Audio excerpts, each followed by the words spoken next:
ஆறாத அல்சர், ஆறாத புண்கள், அப்புறம் பல்லுல இருந்து உங்களுக்கு கட்டி வந்து எலும்பு வரைக்கும் போய் அது பாதிக்கப்பட்டு அதையும் தாண்டி நீங்க சரியா கவனிக்காம அந்த வீக்கத்தை கண்டுக்காம இருக்கப்போ அது கேன்சர் கட்டியா மாறதுக்கு வாய்ப்பு இருக்கு. சிகரெட் பிடிக்கிறது, வாயில பாக்கு மெல்றது, அங்க பொடி பெற்றது, இதனால வாயில அல்சர் வர்றதுக்கு வாய்ப்பு இருக்கு. அல்சர் வந்து அது கேன்சரா மாறதுக்கு வாய்ப்பு இருக்கு. பார்மசிஸ்டா இருக்கட்டும், ஒரு பார்மசி வச்சிருக்கவங்களா இருக்கட்டும், ஒர்க் பண்றவங்களா இருக்கட்டும், நீங்க வந்து ஒருத்தங்க வந்து உங்ககிட்ட ஒரு மருந்து கேட்கும் போது பிரிஸ்கிரிப்ஷன் இல்லாம அந்த நேரம் நீங்க கொடுத்துடுறீங்க. சோ அவங்களுக்கு தெரியாது. ஓகே, நீங்க நினைப்பீங்க அவங்க இந்த வலிக்கு மட்டும் தானே போடுறாங்க, நாங்க கொடுக்குறோம் நீங்க நினைச்சு கொடுத்துறீங்க. ஆனா அவங்க திரும்பி திரும்பி அதை போடுறாங்களா நீங்க போய் பாக்குறீங்களா? இல்ல. சோ ஏன் அதை கொடுக்குறீங்க? கூச்சம் வரைக்கும் போயிடுச்சுனாலே உங்களுக்கு பல்லோட எனாமலை தாண்டி டென்டினுக்கு போயிடுச்சுன்னு அர்த்தம். அதுக்கு கீழே நரம்பு தான் பல்லோட நரம்பு. கூச்சம் வந்தோடனே தயவு செய்து மக்களே அலர்ட் ஆயிருங்க, பல் மருத்துவத்தை பார்க்கிறேன். எல்லோ விஷயம் இருக்கிறதுனால பலர் வந்து என்ன பண்றாங்க, அதை வந்து தானாவே ஃபீல் பண்ணி ஏதாவது ஷார்ப்பா இருக்கக்கூடிய பொருளை வச்சு கீறி அந்த எல்லோ விஷயம் எடுக்கிறதுக்கு தான் பாதுகாங்க. அதெல்லாம் வந்து எந்த அளவுக்கு ஒரு பெரிய ஒரு பிரச்சனையை கொடுக்கும். அதற்கு பின்பு வந்து இதுக்கு நிரந்தர தீர்வு தான் என்ன சாப்பாடு வெளியில வந்துச்சு, அதுலயே பழக்கம் ஆயிடுச்சுனாலோ இல்ல ஒவ்வொரு தடவை சாப்பாட்டுக்கு அப்புறமும் நீங்க குத்திரதே பழக்கமா வச்சிருந்தா அந்த ஈரங்க போயிடும். அந்த பிரஷ்ல நிறைய வகைகள் இருக்கு. சாஃப்ட், மீடியம், அல்ட்ரா சாஃப்ட், இந்த மாதிரி ஹார்ட், அந்த மாதிரி இருக்கு. சோ யார் எந்த பிரஷ் யூஸ் பண்ணணும்ன்றது ஒரு வழிமுறை இருக்கு. உங்க பல்லுக்கு இடையில இருக்க காரையை எடுத்த உடனே கேப் தெரியதான் செய்யும் மக்களே, கேப் தெரியதான் செய்யும். கொஞ்சம் அந்த இடம் மூடி ஈர் வளர்ந்து வர்றதுக்கு நம்ம டைம் கொடுக்கணும். பிரிஸ்கிரிப்ஷன் என்னைக்கு எழுதினதை கொண்டு வராங்க பேஷண்ட் பார்க்கணுங்க. உங்க கடையில இருக்க மாத்திரையை நீங்க கொடுக்கணுன்றதுக்காக கொடுக்க கூடாது. அப்படி பார்க்காம கொடுக்கும் போதுதான் இந்த மாதிரி விஷயங்கள் நடந்துருது. நம்ம கையை மீறி போறது.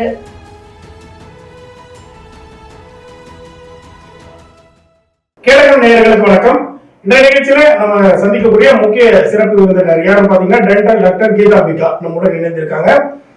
நம்மளோட ஆரோக்கியகரமான பல் மருத்துவர்கள் குறித்து நம்முடைய கலந்துரையாட வருகை தந்திருக்காங்க. முதல்ல நிகழ்ச்சிக்கு அவங்கள வரவேற்றுவோம். வணக்கம். வணக்கம் எல்லாருக்கும், அனைவருக்கும் வணக்கம். மேடம், இப்போ பல் மருத்துவம்னாலே நிறைய பிரச்சனைகள் கொடுக்கக்கூடியதாகவே மக்களிடம் இருக்கு. அதோடைய பிரதிபலிப்பு அப்படிதான் இருக்கு. ஏன்னா சின்ன ஒரு சின்ன பிரச்சனை இருந்தா கூட பல்ல வந்து எடுக்கிற அளவுக்கு ஒரு சூழ்நிலைக்கு தள்ளப்படுறாங்க. இதுக்கெல்லாம் என்ன காரணமா இருக்கும்? இப்போ பல்ல எந்த அளவுக்கு நம்ம கவனிக்க வேண்டியதா இருக்கு, அது மூலமா நமக்கு வரக்கூடிய பின் விளைவுகள் என்ன இருக்கு? சில விஷயங்கள் சொல்றாங்க, இப்போ பல்ல கொடுத்து பேசும்போது அது கேன்சர் வரைக்கும் கூட கொண்டு போய் விடும் அப்படின்னு. இது எப்படி பாக்குறீங்க? பல்லும் நம்ம உடம்புல ஒரு அங்கம் தான். சில பேர் பல்ல ரொம்ப கவனிக்கிறது கிடையாது. பல்லு தானே எடுத்துடலாம் அப்படின்னு நினைப்பாங்க. பல்லோட அமைப்பு வந்து சாதத்தை மெல்றதுக்கும் ஒரு உணவை உட்கொள்றதுக்கும் அதை சரியா ஜீரணம் ஆக்கி உடம்புல சேர்மானம் பண்றதுக்கும் நிறைய பங்கு இருக்கு பல்லுக்கு. ஸோ பல்ல வந்து எடுக்கணும்ன்றதை விட எப்படி முடிஞ்ச வரைக்கும் சீக்கிரம் அதை காப்பாத்திக்கலாம் நீங்க பாக்குறது நல்லதுன்னு நான் சொல்லுவேன். ஸோ கேன்சர் வரைக்கும் போகுமானா எல்லா பல்லு சொத்த வந்தா கேன்சர் ஆகுமா அந்த மாதிரிலாம் கிடையாதுங்க. வாயில ஆறாத அல்சர், ஆறாத புண்கள், அப்புறம் பல்லுல இருந்து உங்களுக்கு கட்டி வந்து எலும்பு வரைக்கும் போய் அது பாதிக்கப்பட்டு அதையும் தாண்டி நீங்க சரியா கவனிக்காம அந்த வீக்கத்தை கண்டுக்காம இருக்கப்போ அது கேன்சர் கட்டியா மாறதுக்கு வாய்ப்பு இருக்கு. அப்புறம் சில பழக்கங்கள், இந்த சிகரெட் பிடிக்கிறது, வாயில பாக்கு மெல்றது, அங்க பொடி பெற்றது, இதனால வாயில அல்சர் வர்றதுக்கு வாய்ப்பு இருக்கு. அல்சர் வந்து அது கேன்சரா மாறதுக்கு வாய்ப்பு இருக்கு. கேன்சர் பேஷண்ட்ஸ்க்கு வந்து முக்கியமாக அந்த பல் கேன்சர் வர்றதுக்கு காரணம் அல்சர் புண்ணு. அந்த வயிற்றுல இருக்க அல்சர் புண்ணு இல்ல, வாயில ஏதாவது ஆறாத அல்சர் இருந்தா பல்ல கடிச்சு அடிக்கடி அல்சர் வருது. கடைசி ஞானப்பல்னு சொல்லுவோம். அந்த ஞானப்பல் வந்து நம்ம சரியா வாயில நிறைய பேருக்கு வராம வேற மாதிரி முளைச்சிருக்கோம். சோ அதை ரொம்ப நாள் கவனிக்காம அது வலி தரும் போதெல்லாம் கண்டுக்காம இருக்கப்ப அந்த பல்ல சுத்தி வர அல்சர், இதெல்லாம் ஆறாமலே இருக்கப்ப கண்டுக்காம நீங்க விடுறப்ப அது கேன்சரா மாற வாய்ப்பு இருக்கு. பல் குறித்து நிறைய விழிப்புணர்வுகள்லாம் பண்ணக்கூடியதை நாங்கள் பார்த்துருக்கோம். சாதாரணமாக நம்ம பல்லு இந்த அளவு தானே இருக்கு, லைட்டாக ஆடிட்டு இருக்கு, வீக்னஸாக இருக்கு, ஆனா அதுக்கு ஒரு சாதாரண ஒரு வழிதான், அது சரியாயிடும் காலப்போக்கில் அப்படின்னு சொல்லி நிறைய பேர் வந்து இருக்காங்க. ஆனா அதுல ஒரு பக்க விளைவுகளை கொடுத்து அவங்களுக்கு பெரிய பிரச்சனைகள்லாம் வந்து அதை பார்த்துக்கலாம். இது எப்படி பாக்குறீங்க? இப்போ வந்து ஒரு கண்ணு வலி வந்தா ஒரு ஆப்டமாலஜிஸ்ட் கண் மருத்துவரை போய் பார்க்கணும். காது வலி வந்தா, தொண்டையில வலி வந்தா இஎன்டி டாக்டரை போய் பார்க்கணும்னு போய் பார்க்கணும். இந்த பல்லு வலி வரும்போது மட்டும் நம்ம மக்கள் என்ன பண்றாங்கன்னா, ஒரு அறியாமையில அந்த நேரம் போய் ஒரு பல் மருத்துவரை பார்க்கணும் அப்படின்னு ஒரு முடிவு எடுக்காம போற வழியில ஒரு பார்மசியில போய் நான் அவர்கிட்ட கேட்டு பல்லு வலிக்கு மாத்திரை தாங்கன்னு கேட்பாங்க. அவருக்கு உங்க வாய்க்குள்ள என்ன பிரச்சனைனே தெரியாது. அவர் உங்க வாய்க்குள்ள அது ஈர் பிரச்சனையா, இல்ல பல்லு பூச்சதுனால வந்து ஈர் இறங்கின பிரச்சனையா, இல்ல சொத்தை வந்து வேர் வரைக்கும் போயிடுச்சா, ஃபில்லிங்ல காப்பாத்தலாமா, வேர் வைத்தியம் பண்ணலாமா, இது எதையுமே தெரியாம வலிக்குன்னு ஒரு மாத்திரை கொடுப்பாங்க பார்மசிஸ்ட் கிட்ட. சோ இது பார்மசிஸ்டோட தப்பு இல்ல, நம்ம போய் கேட்கறது. சோ ஏன் நீங்க பல்வலின்றப்ப பல் டாக்டரை பார்க்க மாட்டேங்கிறீங்க? நீங்களே சொல்லுங்க. இப்போ நீங்க இப்போ சொன்னீங்க பல் டாக்டரை ஏன் பார்க்க மாட்டேங்கன்னு ஒரு கேள்வி இருக்கு. இப்போ வந்து பார்மசியில போய் ஏன் மருந்து வாங்கக்கூடாதுன்னு ஒரு கேள்வி இருக்கு. ஏன்னா பல மருத்துவங்கள் இப்போ ஒரு தலைவலினா பார்மசியில தான் போயிட்டு மருந்து வாங்கி அந்த தலைவலிக்கு நம்ம போடுறோம், வயிறு வலினாலும் அங்கதான் போதும். இது முற்றும் போதுதான் மருத்துவரை போய் கவனிக்கிறது பல மக்கள் செய்யக்கூடிய தவறாகவே இருக்கு. அப்படி இருக்கும்போது இது எந்த அளவுக்கு அவங்க ஒரு பெரிய பிரச்சனையை கொடுக்கும்? இது நீங்க இப்ப சொல்றது இந்த பார்மசியில நம்மளாவே ஒரு டாக்டரோட பிரிஸ்கிரிப்ஷன் இல்லாம மாத்திரை வாங்குறது வந்து ஓவர் த கவுண்டர்னு சொல்லுவோம். ஓவர் த கவுண்டர் ஒரு மெடிகேஷனை நம்மளாவே எடுக்கிறது. சோ சில மாத்திரைங்க இந்த அளவுல தான் உட்கொள்ளணும், இந்த வேலையில தான் உட்கொள்ளணும், காலையில நைட்டு, அந்த மாதிரி சில கோட்பாடுகள் இருக்கு. அதை ஃபாலோ பண்ணாம நீங்க ஒரு மாத்திரையை போய் ஒரு பார்மசி அந்த நேரம் நீங்க ஒரு வலியோட பிரச்சனைக்கு சொல்யூஷன் கொடுக்காம அது அந்த நேரம் அமுக்கி வைக்கிறதுக்கு பார்க்கும்போது நீங்க என்ன பண்றீங்கன்னா மற்ற உறுப்புகளுக்கும் பாதிப்பு. இப்ப லிவர் மாதிரி உறுப்புலாம் சில மருந்துகளை சில அளவுக்கு தான் எடுத்துக்கொள்ளும், எக்ஸ்கிரீட் பண்ண முடியும், உடம்புல இருந்து வெளியில தள்ள முடியும். லிவர், கிட்னி மாதிரி உறுப்புகளுக்கும் நீங்க பாதிப்பு ஏற்படுத்துறீங்க. சோ பிரச்சனை என்னமோ அதுக்கான மருந்தை அந்த டாக்டர் அவங்க பிரிஸ்கிரிப்ஷன் பேட்ல எழுதி கொடுத்து நீங்க போய் பார்மசியில வாங்கும்போது அது இந்த வேலை 2 வேலை தான், 3 வேலை தான், இல்ல நைட்டு மட்டும் 1 வேலை தான் கரெக்டான அளவுல நீங்க எடுத்துப்பீங்க. பார்மசிஸ்ட் கொடுக்குற மாத்திரைய வலி வரப்பதான் நீங்க எடுக்க ஆரம்பிப்பீங்க. அதுக்கு நீங்க அடிக்ட் ஆயிடுவீங்க அந்த மாத்திரைக்கு. சோ அந்த மாதிரி எப்பயும் அந்த ஒரு அணுகுமுறை நம்ம வச்சுக்க கூடாது. ஏன் நம்ம டாக்டர் அப்புறம் பாத்துக்கலாம், இப்ப வலி லேசா வலி தானே ஒரு பார்மசியில போய் ஒரு 10 ரூபாயோட முடிஞ்சிரும்னு நினைக்கிறது நாளைக்கு உங்களுக்கு வேற விளைவுகளை ஏற்படுத்தலாம், மற்ற உறுப்புகளுக்கும் நீங்க பாதிப்பு ஏற்படுத்துவீங்க. சோ எப்பயுமே பிரிஸ்கிரிப்ஷன் இல்லாம மருந்து வாங்குறது நல்லது இல்லை. பார்மசியை பொறுத்தவரையில அவங்க கொடுக்கக்கூடிய அந்த மருந்துகள் அதனுடைய டோசேஜ் மருத்துவ குறிப்பு இல்லாம பயன்படுத்தும் போது பல உறுப்புகள் பாதிக்கப்படும். கிட்னிகள்லாம் கூட அதுல பாதிக்கப்படும். கிட்னி எல்லாமே வந்து இப்ப நீங்க அந்த ஒரு வேலையோட வலி போயிட்டா பரவாயில்ல, பிரச்சனையை சரி பண்ணாம சொல்யூஷன் கொடுக்காம நீங்க அந்த பிரச்சனை முடியல இல்லையா, திரும்ப வரப்போகுது. இதுக்கு என்ன தீர்வுன்னு பாக்குறீங்க? இப்ப நம்ம மக்கள் போயிட்டு நம்ம கேட்கிறோம், பார்மசியில இருக்கிறவங்க பிரிஸ்கிரிப்ஷன் இல்லாம பல எல்லா மருத்துவ கடைகளிலும் கொடுக்குறாங்க. அப்படி இருக்கும்போது இதுக்கு என்ன தீர்வாகும்? இது அவங்களும் வந்து அவங்க சைடுலயும் யோசிக்க வேண்டிய விஷயம். இதை பாக்குறவங்க பார்மசிஸ்டா இருக்கட்டும், ஒரு பார்மசி வச்சிருக்கவங்களா இருக்கட்டும், அங்க ஒர்க் பண்றவங்களா இருக்கட்டும், நீங்க வந்து ஒருத்தங்க வந்து உங்ககிட்ட ஒரு மருந்து கேட்கும் போது பிரிஸ்கிரிப்ஷன் இல்லாம அந்த நேரம் நீங்க ஒரு கொடுத்துடுறீங்க. சோ அவங்களுக்கு தெரியாது. ஓகே, அவங்க நீங்க நினைப்பீங்க அவங்க இந்த வலிக்கு மட்டும் தானே போடுறாங்க, நாங்க கொடுக்குறோம் நீங்க நினைச்சு கொடுத்துறீங்க. ஆனா அவங்க திரும்பி அதை போடுறாங்களா நீங்க போய் பாக்குறீங்களா? இல்ல. சோ ஏன் அதை கொடுக்குறீங்க? முடிஞ்ச வரைக்கும் அந்த மாதிரி நான் அவங்களுக்கும் அதுதான் சொல்லுவேன். இந்த மருந்து கடைகளும் நிறைய பிரச்சனைகள் அதிகமாக தான் போகுது, அதிகமா ஆயிட்டுதான் இருக்கு. இது மக்களோட அறியாமையும் சொல்லணும். ஒரு பிரச்சனை வந்தா அதுக்குரியவங்களை போய் அணுகணும்ன்றது அவங்களுக்கு தெரிஞ்சிருக்கணும். மத்ததெல்லாம் நம்ம தேடி தெரிஞ்சுக்கணும், இதுவும் தெரிஞ்சிருக்கணும். அப்படி அவங்க போய் அணுகும் போது அந்த டாக்டர் சொல்லுவாங்க இது ஈறு பிரச்சனை, இது சொத்தனால வேர் வரைக்கும் போனதுனால பிரச்சனை, இதுக்கு ட்ரீட்மெண்ட்டே இந்த அமௌண்ட்ல பண்ணி முடிச்சுக்கலாம். இன்னும் எப்பயுமே ஒரு நல்ல ஒரு தீர்வு தான் தேடணுமே தவிர அந்த நேரம் அதை அமுத்துறதுக்காக ஒரு தீர்வை நம்ம தேடணும்னா அது பைபாஸ் மாதிரி தான். டைரக்ட் சொல்யூஷன் நமக்கு இருக்காது. இது மாதிரி நிறைய பக்க விளைவுகளால பாதிக்கப்பட்ட மக்கள் வந்து உங்களுடைய அனுபவம் எப்படி இருக்கு? உங்ககிட்ட வந்து அந்த மாதிரி சொல்லியிருக்காங்களா? இப்ப நம்ம கிளினிக்லயே வந்தாங்கன்னா ஒரு டாக்டர் கிட்ட வந்து என்ன பிரச்சனைன்னு நம்ம கிட்ட கேட்கும் போது இது பிரச்சனை பண்ணிக்கோங்கன்னு சொல்றது நம்மளோட கடமை. அவங்க அந்த ட்ரீட்மெண்ட் எப்ப பண்ணிக்கிறாங்கன்றது அவங்களோட முடிவு.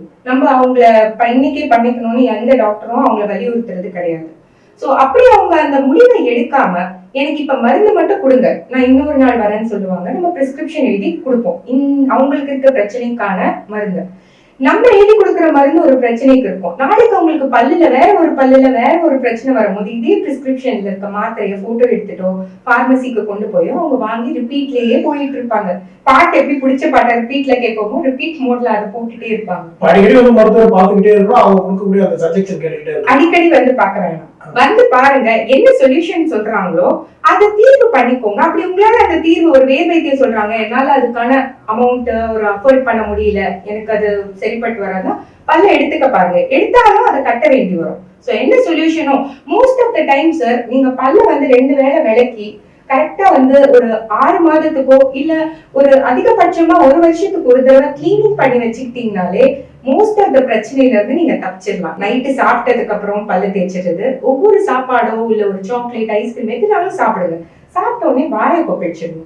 அது கொப்பிடிச்சிட்டீங்கனாலே அது உங்க வாயில தங்கி அந்த எனாமல அரிச்சு எனாமலுக்கு கீழே இருக்க டென்டலுக்கு போய் நரம்பு வரைக்கும் போய் உங்களுக்கு பிரச்சனை வரப்போறது இல்லை. அதே மாதிரி கூச்சம் வந்துச்சுன்னா அப்பவே டென்டிஸ்ட் கிட்ட போங்க. கூச்சம் வர்றப்போ கூச்சம் தானே சரியாயிரும் நினைச்சு விட்டீங்கன்னா அடுத்தது நரம்பு வரைக்கும் அது போயிடும். கூச்சம் வரைக்கும் போயிடுச்சுனாலே உங்களுக்கு பல்லோட எனாமலை தாண்டி டென்டினுக்கு போயிடுச்சுன்னு அர்த்தம். அதுக்கு கீழே நரம்பு தான், பல்லோட நரம்பு. கூச்சம் வந்தோடனே தயவு செய்து மக்களே அலர்ட் ஆயிருங்க, பல் மருத்துவர் போய் பாத்துருங்க. இந்த கூச்சம் குறித்து பேசும்போது பல் கூச்சம்ல பல் எல்லோ விஷயம் இருக்கிறதுனால பலர் வந்து என்ன பண்றாங்க, அதை வந்து தானாவே கிளீன் பண்ணி ஏதாவது ஷார்ப்பா இருக்கக்கூடிய அந்த பொருளை வச்சு கீறி அந்த எல்லோ விஷயம் எடுக்கிறதுக்கெல்லாம் பார்த்துருக்காங்க.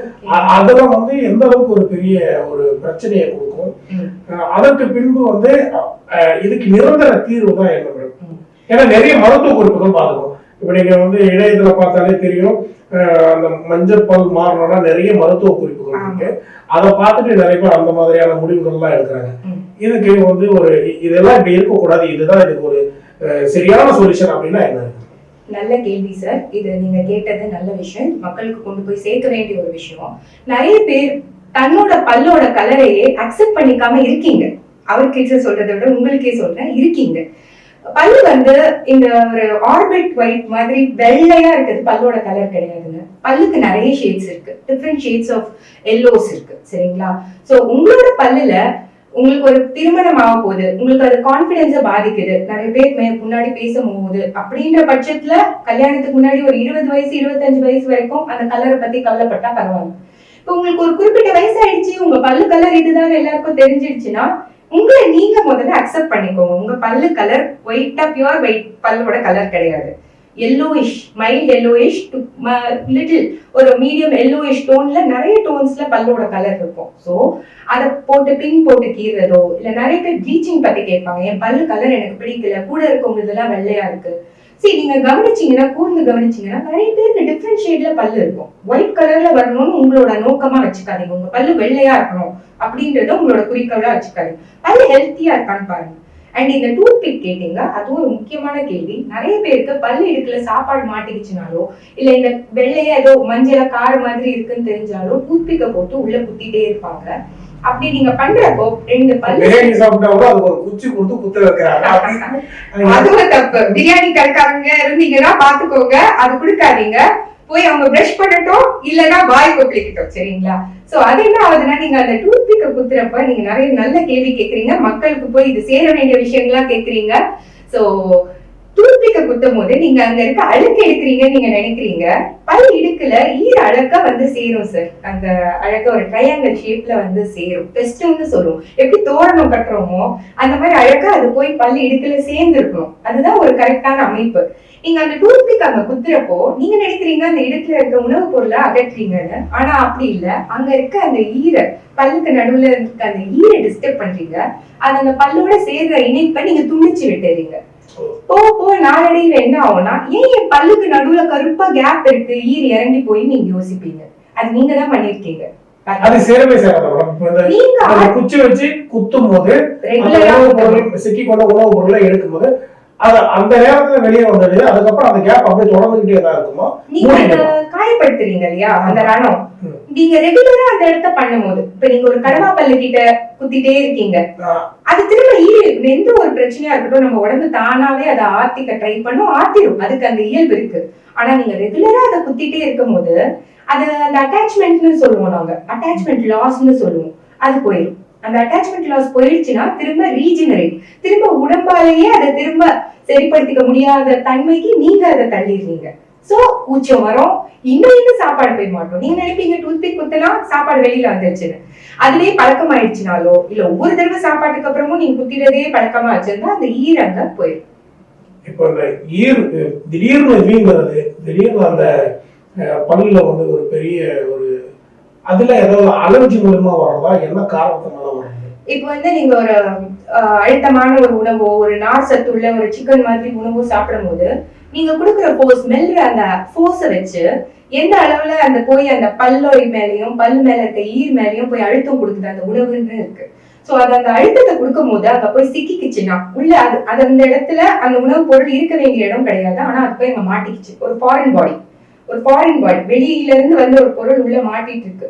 சோ அதுக்கு ரியாக்ஷனா நம்ம பாடி இந்த மாதிரி வீக்கம் இல்ல திடீர்னு ஒரு வலி, ஒரு கொப்பளம், கட்டி, நீர் கட்டி மாதிரி, ரத்த கட்டி மாதிரி, சீல் கட்டி மாதிரி இதெல்லாம் வரும். சோ அப்ப நீங்க என்ன பண்ண வேண்டியதா, ப்ராப்பர் பிரஷிங், கரெக்டான மெத்தட் ஆஃப் பிரஷிங். பாத்தீங்கன்னா எல்லா இடத்துலயும் இருக்கு. நமக்கு ஒரு ரெசிபி வேணும்னா போய் தேடுறோம் யூடியூப்ல, எப்படி ப்ராப்பர் பிரஷிங் டெக்னிக் அப்படின்றத கத்துக்கோங்க. கரெக்டான வழியில பிரஷ் பண்ணுங்க. பிரஷ் பண்ணும் போதும் ஈர காயப்படுத்திடக்கூடாது. நான் பிரஷ் பண்றேன்னு சொல்லிட்டு சில பேர் தேய்ன்னு தேய்ப்பாங்க. சோ பிரஷ் பண்றதுக்கான வழிமுறையை தெரிஞ்சுக்கோங்க, கரெக்டான டெக்னிக் தெரிஞ்சுக்கோங்க, அதை பின்பற்றுங்க. அப்புறம் அந்த பிரஷ்லயே வந்து வகை இருக்கு சார், இதுவும் நான் சொல்லணும்னு நினைச்சேன். சோ நீங்க என்ன வகை பிரஷ் யூஸ் பண்றீங்க, உங்களுக்கு தெரியுமா? நான் என்ன வகை பிரஷ் நீங்க யூஸ் பண்ற பிரஷ் நார்மலா வந்து இப்போ கடையில போய் பிரஷ் கம்பெனி பிராண்ட் தான் யூஸ் பண்றேன்னு, அதனால ஒரு ஃபேமஸான பிராண்ட் டெய்லி எல்லாரும் பயன்படுத்தக்கூடிய, ஏன்னா அந்த பிராண்டோட பேரு தெரிவிக்க கூடாதுன்னா சொல்லுவாங்க. ஓகே, சோ ஒரு அட்வர்டைஸ்மெண்ட்டை பார்த்து எது உங்களை இன்ஃப்ளூயன்ஸ் பண்ணதோ, யாரா இருந்தாலும் நம்ம அப்படிதான் ஒரு பிரஷ்ஷை தேர்ந்தெடுப்போம் இல்லையா? சோ அந்த பிரஷ்ல நிறைய வகைகள் இருக்கு. சாஃப்ட், மீடியம், அல்ட்ரா சாஃப்ட், இந்த மாதிரி ஹார்ட், அந்த மாதிரி இருக்கு. சோ யார் எந்த பிரஷ் யூஸ் பண்ணணும்ன்றது ஒரு வழிமுறை இருக்கு.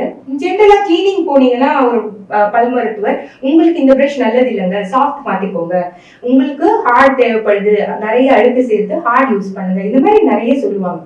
இப்போ ஒரு வயதாகிற ஒருத்தர் ஹார்ட் பிரஷ் போய் கடையில, அவர் கடைக்காரங்க, இப்ப நீங்க ஒரு கடைக்கு போறீங்க, ஒரு மளிகை கடைக்கு போறீங்க, சூப்பர் மார்க்கெட்ல யாரும் உங்களுக்கு சஜஸ்ட் பண்ண மாட்டாங்க, நீங்களாவே எடுக்கிறதுதான். உங்களுக்கு அது என்ன பிரஷ் எடுக்கணும்னு உங்களுக்கு நீங்க கரெக்டா சூஸ் பண்ணிக்க தெரியலன்னா, தப்பானதை எடுத்துட்டீங்கன்னா அங்கேயும் விளைவுகள் இருக்கு. சோ அதுவும் நீங்க பார்க்க வேண்டிய விஷயம். அதாவது நீங்க இப்போ ஒரு சாஃப்ட் பிரஷ் எடுத்து சரியா தேய்க்கலன்னா அந்த சாஃப்ட் பிரஷை வச்சு நிறைய காரை சேரும் பண்ணுங்க. இதே ஒரு ஹார்ட் பிரஷ் வயசான ஒருத்தர் எடுத்துட்டு வந்துட்டு அவருக்கு ஈர் ஆல்ரெடி வயசாக பல்லு கொஞ்சம் ஸ்ட்ரென்த் கம்மியாக வாய்ப்பு இருக்கு, ஈரெல்லாம் லூஸ் ஆக வாய்ப்பு இருக்கு, பல்ல சுத்தி பல்ல ஆட வாய்ப்பு இருக்கு. அப்படி ஒருத்தர் ஹார்ட் பிரஷை வாங்கிட்டு வந்து ரொம்ப பிரஷர் கொடுத்து அழுத்தி தேய்க்கிறப்போ, தப்பான டெக்னிக்ல கரெக்ட் டெக்னிக் யூஸ் பண்ணாம தேய்க்கிறப்போ ஈர் இன்னும் பாதிப்பாகி மேல இருக்க வேரெல்லாம் எக்ஸ்போஸ் ஆகி கூச்சம் வர ஆரம்பிச்சிடும். சோ பிரஷும் நீங்க கரெக்டான பிரஷ் செலக்ட் பண்றீங்களான்னு பாருங்க. இதுல ஏதாவது பல்லு குறித்து பேசும்போது சொத்த பல், அது வந்து நிறைய மக்களுக்கு இருக்கக்கூடிய ஒரு பெரும் பாதிப்பாகவே தான் இருக்குது சொத்த பல். அந்த சொத்த பல்லை வந்து பெரிய நோய்களை வந்து அவர்களுக்கு வேற வேற மாதிரியான நோய்களை உடலுக்கு கொடுக்கக்கூடியது. இதெல்லாம் இது எது மாதிரியான பாதிப்பு கொடுக்கும், அதுக்கு என்ன நிரந்தர தீர்வு? இப்போ வந்து பல்லுல இருக்க எனாமல் சொத்தைய வந்து மோஸ்ட்லி நம்ம எனாமல் ஸ்ட்ரென்த்தா தான் இருக்கும், ஸ்ட்ராங்கா தான் இருக்கும். நீங்க அந்த வாயில இருந்து ஒழுங்கா சாப்பிட்ட பொருளை நீக்காத பட்சத்துலதான் அது பல்ல அரிக்க ஆரம்பிக்கும். அங்கேயே இருந்து அந்த உணவுப் பொருள் அழுகும் போது அதுல இருந்து உண்டாகிற அந்த அமிலத்தன்மை வாய்ந்த கிருமிகளால ஏற்படுற அமிலம் அங்க சுருக்கும் போது அது எனாமலை பாதிக்கும். எனாமலுக்கு கீழே இருக்க டென்டினை பாதிக்கும், நரம்பு வரைக்கும் போகும். இதுதான் சொத்தை. இதுதான் ஆக்சுவலா சொத்தைன்னா இதுதான். பல்லுல நீங்க ஒழுங்கா சேர்க்காததுனால எப்படி உணவுப் பொருள் கெட்டு அழுகி போதோ, பல்லு மேல அந்த உணவுப் பொருள் அழுகும் போது கீழே இருக்க எனாமல் அரிக்கப்படுறதுதான் இந்த சொத்தை வர்றதுன்னு நம்ம சொல்றோம். சோ இந்த சொத்தையில என்ன இருக்கு, இப்போ அழுகி போன உணவுப் பொருள்னால சொத்தை வந்துடுச்சு, அதுக்குள்ள சொத்தையை உருவாக்குற கிருமிகள் இருக்கு. இந்த கிருமிகளை நீங்க ஒரு பல் மருத்துவர்கிட்ட போய் ஒரு ஃபில்லிங் பண்ணியோ இல்ல நரம்பு வரைக்கும் போயிட்டு ஒரு வேர் வைத்தியம் பண்ணியோ இல்ல வேண்டாம் இது ரெண்டும் எனக்கு வேண்டாம் எடுத்து விட்டுருங்கன்னு எடுக்காமலோ இருக்க பட்சத்துல இந்த வாயில கிருமிகள் அதிகமாயிட்டே இருக்கு இல்லையா அந்த சொத்தைக்குள்ள, சோ அது மத்த பற்களையும் பாதிக்கிறதுக்கு வாய்ப்பு நீங்க அதிகப்படுத்துறீங்க. ஒரு பல்லுல இருந்து அதே கிருமி பக்கத்துலயும் எச்சில் மூலமா உமிழ்நீர் மூலமா அது பரவிட்டே இருக்கும். ரெண்டாவது, நீங்க உணவு முழுங்கும் போது இந்த சொத்தையில இருக்க கிருமிகள் எல்லாத்தையும் நீங்க உங்க வயிற்றுக்கு அனுப்புறீங்க. வயிற்றுக்கு அனுப்பி அந்த கிருமிகளால ஏதாவது பிரச்சனை வருமான்னு நீங்க கேட்டீங்க இல்லையா? சோ உடம்புல போய் இதே கிருமிகள் உள்ள உட்கொள்றீங்க. அது தேவையில்லை இல்லையா? அதை தவிர்க்கலாமே நீங்க. இப்போ அதுவே ஒரு வாய் துர்நாற்றமா மாறுவதற்கு அது என்ன காரணமா இருக்கும்? சோ அழுகி போகுது, வாயில பல்லு அழுகி போயிட்டு இருக்கு, துர்நாற்றம் வரதானே செய்யும். அண்ட் சார் அப்போ ஒரு கேள்வி கேட்டாரு, பல்லுல காரம் படிஞ்சிருக்கு, அதை நாங்க பின் வச்சோ டூத்பிக் வச்சோ எடுக்க தேய்க்கிறோம் அப்படின்னு சொல்லிட்டு. காரம் இருக்கும் போது வாய் துர்நாற்றம் வரதானே செய்யும், அது இயல்பு தானே. வாயில நிறைய காரம் சேருதுன்னா வீடு வாசல்ல குப்பை இருக்குன்னா பெருக்கணும்னு நினைப்பீங்க. அந்த மாதிரி பெருக்க முடியாத குப்பைகளை யார வச்சாவது அகற்றணும் அப்படின்னு யோசிப்போம் இல்லையா? ஒரு அகற்ற முடியாத கற்கள் இருக்குன்னா ஒரு புல்டோசரை கொண்டு வந்து அகற்றணும், ஏதாவது ஒரு வண்டி எடுத்துட்டு வந்து அதை அள்ளி கொத்து வைக்கிறவங்க அதுக்குன்னு இருக்கிற விஷயங்கள் டூல்ஸை வச்சு நம்ம ரிமூவ் பண்ணுவோம். ஸோ இது ரொம்ப அழுத்தமா படிஞ்சிருக்கு இந்த காரைய உங்களால ரிமூவ் பண்ண முடியாது. அதுக்குதான் கிளீனிங் பண்ணிக்கோங்க. வருஷத்துக்கு ஒரு தடவையாவது ஒரு டென்டிஸ்ட போய் பார்த்து கிளீனிங் பண்ணும்போது அந்த டென்டிஸ்ட் என்ன பண்ணுவாங்கன்னா, கரையெல்லாம் எடுத்து விடுறதோட வாயில ஏதாவது ஆரம்ப ஸ்டேஜ்லயே ஒரு சொத்தை இருக்குன்னா, சார் இங்க இந்த சொத்தை இருக்கு, கிளீன் பண்ணிக்கோங்க. சார் இங்க ஆரம்ப ஸ்டேஜ்ல வரா மாதிரி இருக்கு, இத பார்த்து பிரஷ் பண்ணிக்கோங்க. நீங்க பிரஷிங் டெக்னிக் சரியில்லை போல இருக்கு, உங்களுக்கு ஒரு அட்வைஸ் சொல்லுவாங்க. நீங்க தற்காத்துக்கிறது பெட்டர் இல்லையா? Prevention is always better than cure. ட்ரீட்மெண்ட்டுக்காக யோசிக்கிறது பதிலா உங்களை நீங்களே பாத்துக்கிற பட்சத்துல டாக்டர் கிட்டே போக வேண்டாமே. டங் கிளீனர் பொறுத்த வரைக்கும் இந்த பல்லுக்கு எது மாதிரியான ஒரு உதவியா இருக்கும்? இந்த டங் கிளீனர் சில பேர் நான் டங் கிளீனர் யூஸ் பண்றேன்னு ஸ்டீல்ல வாங்கி ரொம்ப அந்த டங்கை போட்டு கஷ்டப்பட்டு அழுத்தி அந்த நாக்கை கஷ்டப்படுத்துவாங்க. அந்த டங் ஸ்டீல் இது ரொம்ப ஷார்ப்பாவும் இருக்கும். என்ன ஜென்ரலா நாங்க அட்வைஸ் பண்றோம்னா ஸ்டீல்ல யூஸ் பண்ணாதீங்க. சில பிராண்ட்ல பாத்தீங்கன்னா பிளாஸ்டிக்லயே வருது. ஓகே, லைக் ரொம்ப நீங்க ப்ரெஷரை கொடுக்க கூடாது. நாக்குல நீங்க ரொம்ப அழுத்தி டங் கிளீனர் யூஸ் பண்ணி ப்ரெஷர் கொடுக்கும் போது அந்த நாக்கு மேல இருக்க அங்கேயும் நிறைய டேஸ்ட் பட்ஸ்ன்னு சொல்லுவோம், அங்கேயும் நிறைய செல்ஸ் இருக்கு. திசுக்கள் இப்ப கை இப்படியே ஒராஞ்சிட்டே இருந்துச்சுன்னா அந்த முட்டி கருப்பாகும் பாத்தீங்களா? அந்த மாதிரி நாக்கை நீங்க சும்மாவே காலையிலயும் நைட்டும் ரொம்ப ப்ரெஷர் கொடுத்து தேய்க்கும் போது சில பேருக்கு அதனாலே நாக்கு இரிட்டேட் ஆயிரும், செவந்து போயிடும். சில பேருக்கு வெள்ளையா நிறைய இருக்க வேண்டியதை தவிர அந்த செல்ஸ் கொஞ்சம் அதிகமா கருத்து போன மாதிரி வெள்ளை நிறமாகிலாம் ஆக வாய்ப்பு இருக்கு. சோ உணவின் சுவையை மாற்றும்ன்றதை விட டங்க அப்படி இரிட்டேட் எதுவுமே எப்படி நான் பிரஷ் பண்ணும்போது கரெக்ட் டெக்னிக் யூஸ் பண்ணாம கரெக்ட் பிரஷ் யூஸ் பண்ணலன்னா ஈறுகள் பாதிக்கப்படும் சொல்லணும். டங்கும் ஒரு மென்மையான ஒரு உறுப்பு, அதையும் போட்டு நம்ம கொடுக்க வேண்டிய ப்ரெஷருக்கு மேல எது கொடுத்தாலும் அது பாய்சன் தான், அது பாதிக்க தான் போகுது. ஸோ பார்த்து ப்ரெஷர் யூஸ் பண்ணுங்க. ஸ்டீலை விட நீங்க பிரஷோட பின்னாடி இப்பெல்லாம் நிறைய வருது டங் கிளீனர், ஜஸ்ட் வரியா கொடுத்துருப்பாங்க அந்த பிரஷோட பின் பக்கத்திலே. அதை வச்சு மைல்டா பண்ணாலே போதும். நாக்கு மேல சேர்ற அந்த ஒரு உணவு ராத்திரி தூங்கும் போது சேர்ற அந்த உணவுகளையோ இல்ல கிருமிகளையோ மாவு மாதிரி பொருளை லேசா நீக்கி விட்டாலே போதும். அதை போட்டு ரொம்ப தேய்க்கணும்னு அவசியம். பல் இப்படிதான் நம்ம இருக்கணும், இப்படிதான் நம்ம பராமரிக்கணும். டாக்டர் கீதா, நீங்க சொல்லக்கூடிய ஒரு குறிப்புனா என்ன? நான் சொன்ன மாதிரி கரெக்டான பிரஷை தேர்ந்தெடுங்க. ஒரு தடவை ஒரு பல் மருத்துவரை போய் பார்த்து உங்க டவுட் எல்லாத்தையுமே கிளியர் பண்ணிக்கோங்க. நான் யூஸ் பண்ற பிரஷ் கரெக்டா? பேஸ்ட், நிறைய பேர் பேஸ்ட், இப்ப நீங்க சொன்னது எந்த பேஸ்ட் யூஸ் பண்ணும், பேஸ்ட்ன்றது ஒரு மீடியம் தாங்க. ஓகே, லைக் நம்ம நிறைய டிட்டர்ஜென்ட் இருக்கு, ஏதோ ஒரு டிட்டர்ஜென்ட் இருந்தா கூட துணி துவைக்க தானே போறோம். அந்த மாதிரி பல்லு நீங்க என்ன பேஸ்ட் யூஸ் பண்றீங்கன்றத விட நான் என்ன சொல்லுவேன்னா, மத்தவங்களை விட சில பேர் இந்த பேஸ்ட் அந்த பேஸ்ட் என்டாஸ் பண்ணுவாங்க. சோ நம்ம அது சொல்லாம உங்களுக்கு ஏத்த கருத்தா பொதுவா சொல்றது என்னன்னா, நீங்க பேஸ்ட விட என்ன பிரஷ் யூஸ் பண்றீங்கன்றத கான்சென்ட்ரேட் பண்ணுங்க. என்ன பொறுத்த வரைக்கும் சாஃப்ட் பெட்டரா இருக்கும். இல்ல உங்களுக்கு நிறைய காரை படியுதுன்ற மாதிரி ஃபீல் பண்றீங்களா? ஒரு தடவை போய் கிளீன் பண்ணீங்க டாக்டர் கிட்ட, 6 மாசத்திலே இன்னும் நிறைய காரை படியுதுன்னா ஒரு hard brush medium brush use பண்ணுங்க. ஹார்ட் வேண்டாம். ஹார்ட் ஜெனரலா யாருக்கும் நாங்க சஜஸ்ட் பண்றது இல்ல, அது எனாமலையும் தேய்க்கும், ஈரங்களையும் பாதிக்கும்.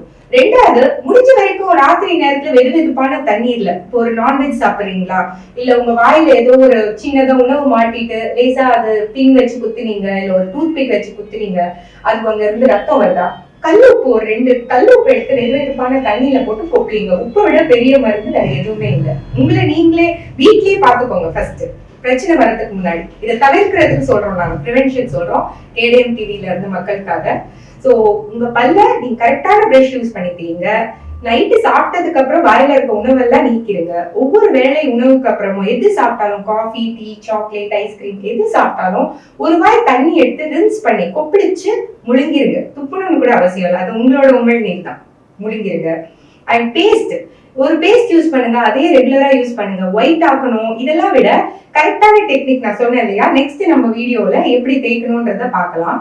ஸோ கரெக்டான டெக்னிக்ல பல்ல யூஸ் பண்ணி தேய்ச்சு அழகா நீங்க தேய்ச்சிங்கன்னா அது ஈர எதுவும் பாதிக்க போறது இல்லை. அழுக்கெல்லாம் கரெக்ட் மெத்தட்ல பண்ணும்போது வெளியில தள்ளி விட்டுரும், ஃப்ளஷ் பண்ணி விட்டுரும்.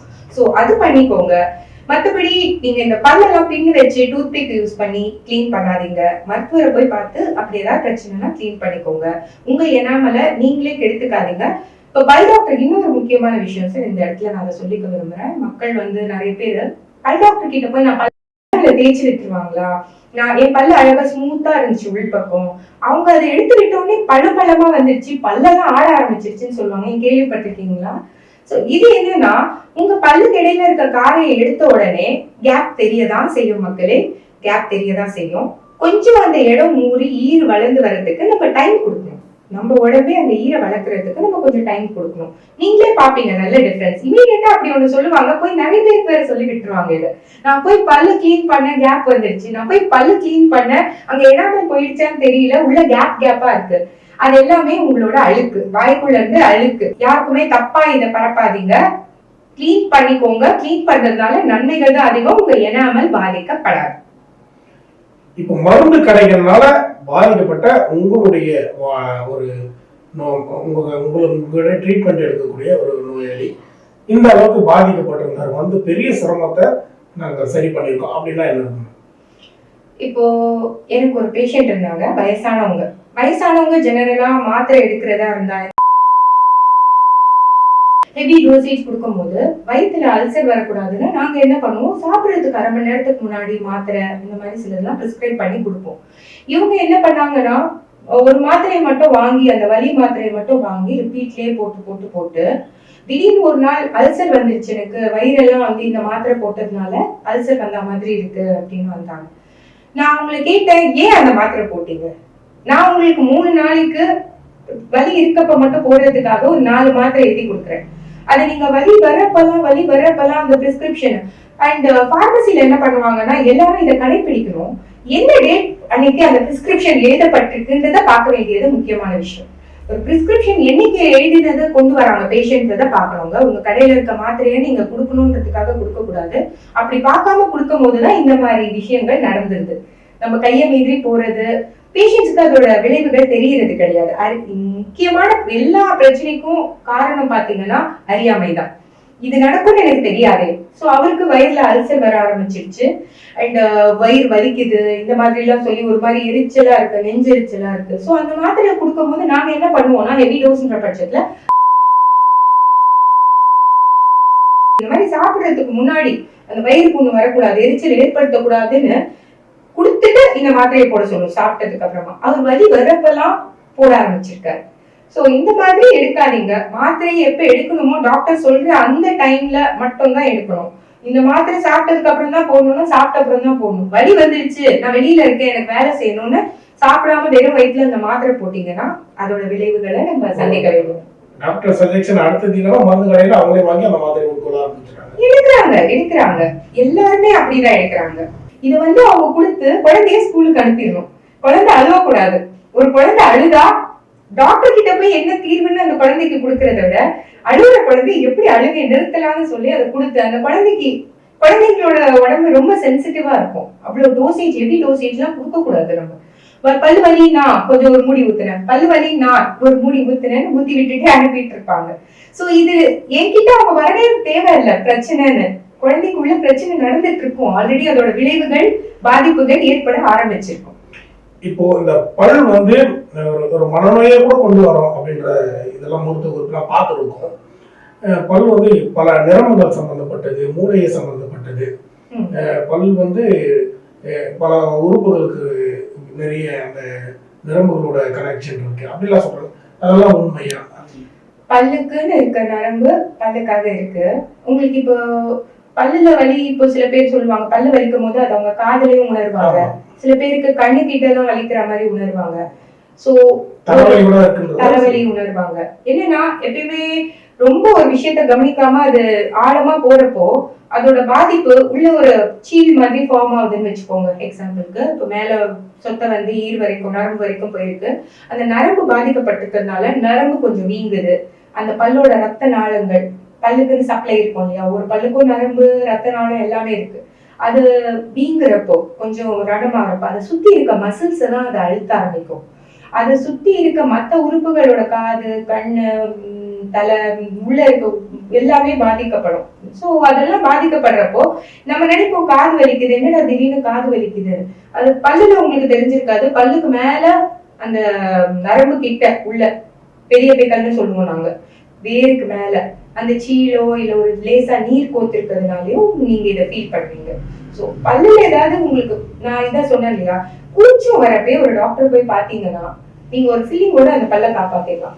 அண்ட் பல்லுல எப்பயாவது லேசா ரத்தம் வரத பாத்தீங்கன்னா போய் ஒரு கிளீனிங் பண்ணீங்கன்னா காப்பாத்திக்கலாம். உங்க எதாமல் பாதிக்கப்படாது, எதுவுமே ஆக போறது. அந்த குழந்தைங்களுக்கு வந்து வாயை திறந்து கூச்சம்ன்ற வார்த்தை சொல்ல தெரியாது. குழந்தைங்க வந்து மன சோர்வு ஏற்படுமா, மன ரீதியா பாதிக்கப்படுமா? மன ரீதியானா நீங்க பல்ல ட்ரீட்மெண்ட் பண்ணாம இருக்கிறதுனால, சில பேருக்கு பல்லு இந்த அடுக்கு பல்லு எல்லாம் இருக்கும் இல்லையா, அது சரி பண்ணாம இருக்கிறப்போ அதனால ஒரு மன அழுத்தம், கான்பிடன்ஸ் குறையிறது, ஒரு செல்ஃப் எஸ்டீம் குறையிறது, அந்த மாதிரி வருமே தவிர சோர்வுன்றது வந்து நீங்க ஒரு வீக்கம் வந்த உடனே போய் டாக்டரை பார்க்க தான் போறாங்க அவங்க. நான் என்ன சொல்றேன், வீக்கம் வர வரைக்கும் அந்த வலியையே பொறுத்துட்டு மாத்திரை போட்டு அதை அழுத்தி வைக்கிறீங்க, உடனே போய் பாத்துருங்கன்னு தான் சொல்றது. மனசோர்வு எந்த விதத்துல வரும்ன்றது எனக்கு தெரியல. ஆனா ஒரு இந்த பல்லு இருக்கு பல்லா இருக்கு, நீங்க சொன்னீங்க இல்லையா, அந்த பல்லு வந்து கலர் வந்து எல்லோவா, ரொம்ப எல்லோவா இருக்கு. கல்யாணம் ஆக போது எனக்கு, நான் போட்டோ முன்னாடியோ இல்ல வந்து ஒரு பார்ட்னர் முன்னாடியோ என் பல்லு இப்படி நான் காட்ட விரும்பலன்ற பட்சத்திலயோ, சில பேருக்கு தண்ணியில வந்து தாது உப்புகள் அதிகமா இருக்கிறதுனால ஃப்ளூரோசிஸ்னு சொல்லுவோம். அந்த ஃப்ளூரோசிஸ் வந்து சாக்கியா இருக்கும் பல்லு மேல, அந்த மாதிரி இருக்கு அப்படின்ற பட்சத்துல மட்டும் ப்ளீச்சிங் போறது ஓகே.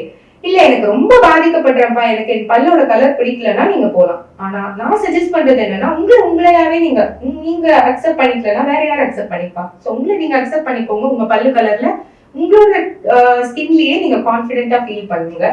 பல்லு இடுக்கு பல்லா இருக்கா, அது வீட்டுல சொல்லுங்க, அப்பா அம்மா கிட்ட சொல்லுங்க. மோஸ்ட்லி நீங்க சொல்ற இந்த மன அழுத்தம் இந்த அடலசன்ஸ்ல தான் வரும். ஒரு வேலைக்கு புதுசா போறப்ப, ஒரு காலேஜுக்கு போறப்ப எல்லா பல்லும் அமைப்பா இருக்கு, எனக்கு அமைப்பா இல்ல, எனக்கு அதனால போய் ஒரு கான்ஃபரன்ஸ்ல பேச முடியல, ஒரு ஸ்டேஜ் மேல போறதுக்கு பயமா இருக்கு, வாயை திறந்து சிரிக்க முடியல, கர்ச்சீஃப் வச்சே சிரிப்பாங்க சில பேர். சோ அந்த மாதிரி இருக்கப்போ மன அழுத்தமா மாறும். அந்த நேரத்துல நீங்க போய் ஒரு பல் மருத்துவரை பார்த்து, நம்ம சொல்றோம் இல்லையா ஆர்த்தோடான்டிக் பிரேசஸ், அது போட்டு உங்க பல்ல அழகா வரிசைப்படுத்தி கொண்டு வந்து வச்சுக்கலாம். உங்களுடைய பொன்னான நேரத்தை நன்றி. நன்றி, வணக்கம்.